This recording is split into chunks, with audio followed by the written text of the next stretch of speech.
E aí, pessoal, bem-vindos a mais um mergulho profundo aqui no The Deep Dive. Hoje a gente vai pegar a nossa máquina do tempo musical, Adoro. isso aí, e voltar para 1979, Nossa! o ano em que o Zé Ramalho lançou. Bom, um álbum que a gente pode concordar, né? Pedrada pura. É, com certeza. Pra Peleja do Diabo com o Dono do Céu. Que disco, hein? É, E em 2024 ele faz 45 anos. Quase meio século de música boa, né? Música boa não tem prazo de validade. não tem mesmo. Uhum. E a gente vai desvendar tudo sobre esse álbum. Tudo. É tudo. Contexto da época, as músicas, as letras, a capa icônica. E claro, vamos entender porque ele continua tão relevante, tão influente até hoje. Porque, vamos combinar, né? O Zé Ramalho é um cara que sempre esteve à frente do seu tempo. Essa mistura de ritmos nordestinos com rock, as letras, né, que falam de temas universais, a sonoridade experimental. Ele criou um estilo próprio, único. E a Pelência do Diabo com o Dono do Céu é tipo a síntese perfeita disso. Só o título já te leva pro universo do cordel, né? Essa batalha épica entre o bem e o mal, presente em tantas histórias da nossa cultura. Pois é. O Zé Ramalho usa essa metáfora para falar da dualidade da vida, né? As forças que se confrontam dentro da gente no mundo. É o que ele chamava de visão maniqueísta, e essa visão permeia o álbum inteiro, dando aquele toque épico, dramático às músicas. Falando em drama, a gente não pode deixar de falar da capa, né? Impossível. Zé Ramalho como dono do céu, com aquela pose, né, imponente. A Xuxa Lopes com uma vibe meio vampiresca. É, E para completar o trio, o Zé do Caixão em pessoa. sensacional. Imagina essa galera toda reunida para as fotos, hein? E com a direção do Ivan Cardoso ainda por cima, mestre em criar aqueles climas, né, surreais, perturbadores no cinema, só intensifica a aura de mistério da capa. A capa já te prepara para a viagem sonora que o álbum proporciona. Com certeza. E a gente já embarca nessa viagem logo na primeira faixa. Que também se chama A Peleja do Diabo com o Dono do Céu. Que abertura, hein? Poderosa. Logo de cara o Zé Ramalho já manda real. Olha, com tanto dinheiro girando no mundo, quem tem pede muito, quem não tem pede mais. Uma crítica social direta. Já mostrando a que veio o álbum. E essa crítica social, essa preocupação com o povo é uma constante na obra do Zé, né? Total. Admirável Gado Novo é a prova disso, um hino, né? Que fala da exploração, alienação, mas também da força da resistência do povo brasileiro. Vida de gado, povo marcado, é povo feliz. Difícil não se arrepiar. Nossa, é verdade. E a gente sente a influência da literatura de cordel na letra, né? As rimas, o ritmo, as imagens fortes. Exato. Zé Ramalho sempre bebeu dessa fonte, né, do cordel, essa forma de poesia popular que conta histórias, critica costumes e reflete a alma do povo nordestino.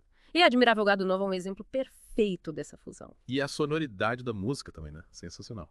A mistura do violão com a guitarra elétrica, os vocais, né? Poderosos do Zé. É rock com tempero brasileiro. E essa mistura de estilos é a marca registrada dele, né? Ele pega o rock progressivo, que era um gênero mais, digamos, cabeça, e injeta elementos da música nordestina, o baião, o shot, criando algo totalmente novo e original. Falando em originalidade, Falas do Povo é outra música que merece destaque. Uma homenagem ao Geraldo Vandré, né? Um dos grandes nomes da música de protesto no Brasil. E o Zé Ramalho, que sempre foi engajado politicamente, encontrou em Vandré uma inspiração para expressar suas próprias ideias. A letra de Falas do Povo é quase um manifesto, né?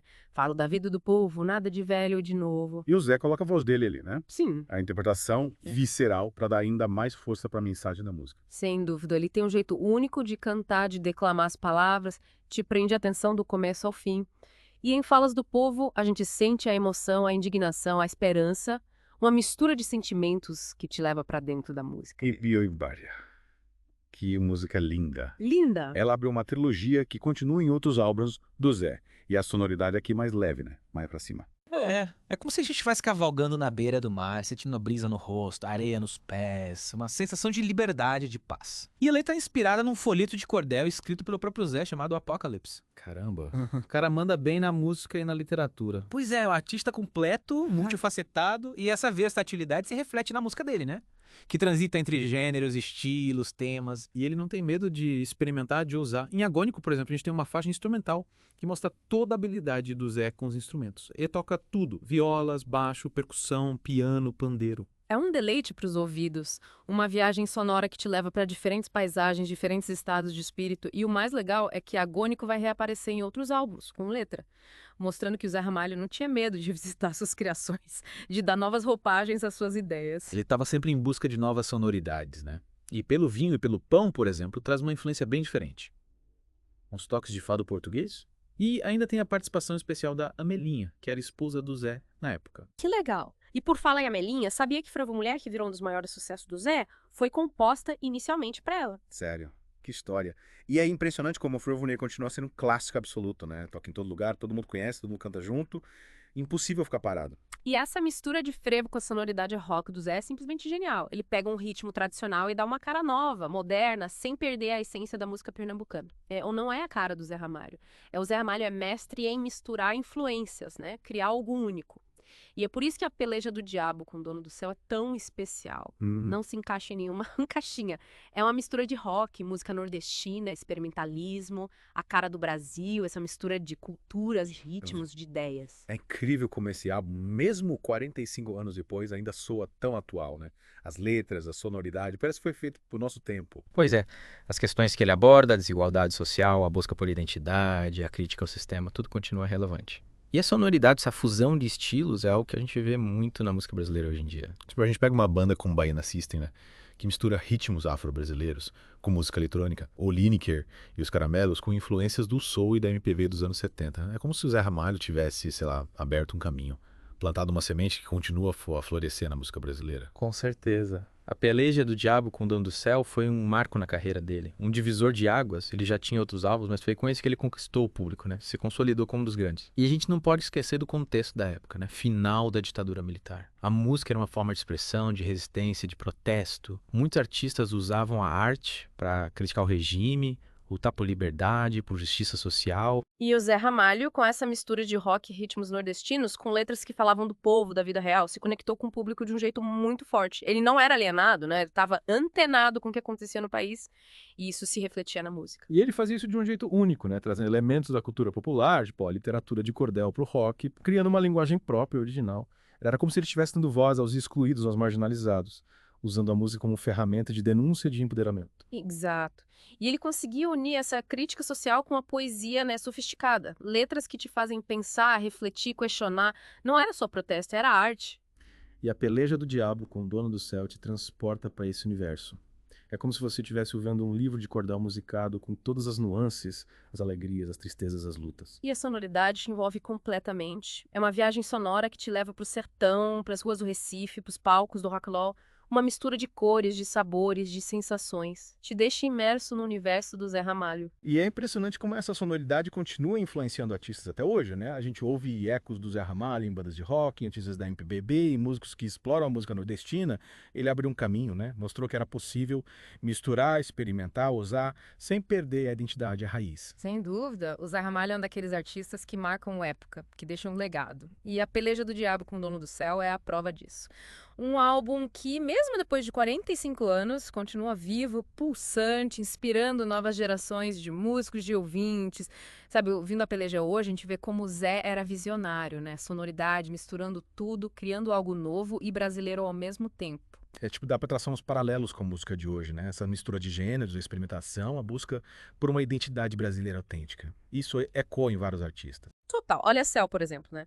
Mistura MPB, eletrônica, samba, o Siba também, com a tradição nordestina e o rock, a experimentação. E até em artistas mais pop, tipo a Anitta, né? Com funk carioca e outros ritmos. Essa busca por uma sonoridade única que dialogue com várias referências, mas seja brasileira, o Zé já fazia nos anos 70. É como se ele tivesse aberto, sei lá, um portal para novas possibilidades na música, né? Mostrando que dava para misturar o tradicional e o moderno, o regional e o universal, sem medo. Exato, e a Peleja era um baita exemplo disso, com essa mistura de rock, ritmos nordestinos, experimentalismo. E as letras, né? Super atemporais. E essa influência vai além da sonoridade, né? Nas letras também, a preocupação com as questões sociais, com a identidade brasileira. Isso está presente na música de hoje também. Verdade. O Emicida, Passionais, tantos outros, né? Usando a música para denúncia, para crítica, para refletir sobre o Brasil. Sem dúvida. E é legal como o Zé aborda temas complexos, né? Luta de classes, desigualdade, o bem e o mal de um jeito poético, com metáforas e imagens. Dispõe admirável Gado Novo, né? Uma crítica fortíssima, mas com uma beleza, uma força. A metáfora do gado, a crítica à alienação. Tudo isso dito de um jeito tão forte e poético ao mesmo tempo, de arrepiar. Total. E essa capacidade de unir crítica e poesia, de fazer a gente pensar e sentir junto, isso a gente encontra nos grandes, né? Chico, Caetano, Gil. E o Zé, como maestra, mostra isso em A Peleja. O Zé abriu um caminho, mostrou que dava para fazer música engajada, com letras que provocam, sem perder a qualidade, a beleza, a força. Com certeza. E a Peleja é um marco. Um álbum que faz pensar, questionar, mas também emociona, faz dançar, te conecta com a cultura e te convida a refletir sobre você mesmo. E é por isso que esse álbum segue relevante, né? Depois de 45 anos, ele ainda tem muito a dizer. As questões, a sonoridade, a força da poesia, da crítica, tudo isso ecoa hoje. Verdade. E nos faz pensar sobre o Brasil, sobre nós mesmos. E por isso a gente trouxe esse mergulho, né? Pra mostrar a importância do Zé, a força da música dele, a influência que ele teve e continua tendo. Um visionário, um poeta da música, um cronista do Brasil. E fica o convite para vocês explorarem a discografia do Zé. Tem muita coisa boa. Cada álbum numa viagem, uma experiência única, que te leva para paisagens sonoras incríveis, te conecta com a alma do Brasil. E continuem com a gente no The Deep Dive, sempre com mergulhos profundos que te fazem pensar, refletir e, quem sabe, mudar a sua forma de ver o mundo. Valeu, pessoal. Até a próxima.